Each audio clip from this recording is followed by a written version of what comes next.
Magandang araw po sa inyong lahat. Ako po ay narito upang ibahagi ang isang simpleng ngunit napakasarap na lutong Pinoy, ang nilagang boto-boto. So meron tayong boto-boto dito. Meron tayong sibuyas, bawang, kamatis, at meron tayong pichay, at saka yung gabi. Siyempre, hindi malilimutan ang ating sili, at saka yung ating sampalok, magic sarap. Ito ay isa sa mga paboritong ulam ng maraming Pilipino dahil sa linamnam ng sabaw at lambot ng karne. Tara, at samahan ninyo akong magluto.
At ayan na po ang ating lagang buto-buto.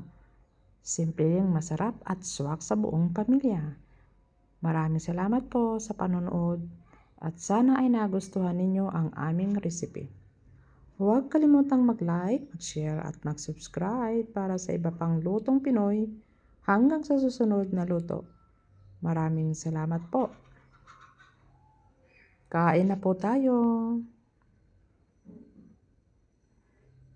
Sarap nga naman tignan nyo nga naman. Sarap ng higop ng sabaw. Kung hindi lang yan may sabaw ay magkakamay ako. Yan. Ang ating nilagang buto-buto. Buto-buto daw.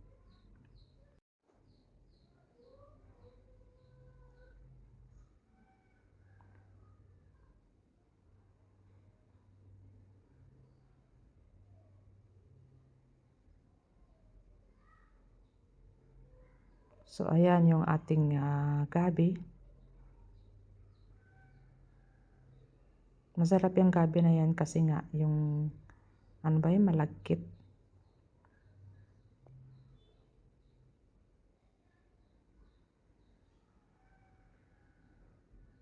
Kain po tayo.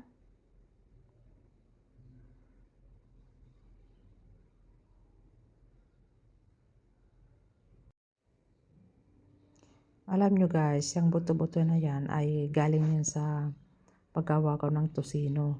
So, yung mga tira-tira yan ay sayang naman din kung hindi mo lulutuin. May mga tira-tira pang mga laman. So, ang ginawa ko ay gumawa ako ng sabaw. So, ayan na nga. Nilagyan ko na ng pichay at saka yung gabi. So, ulam na, di ba? O kailangan natin magtipid. Kasi ngayon ang karne ay napakamahal.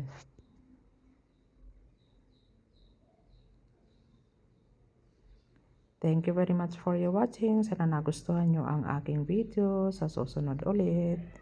And bye-bye.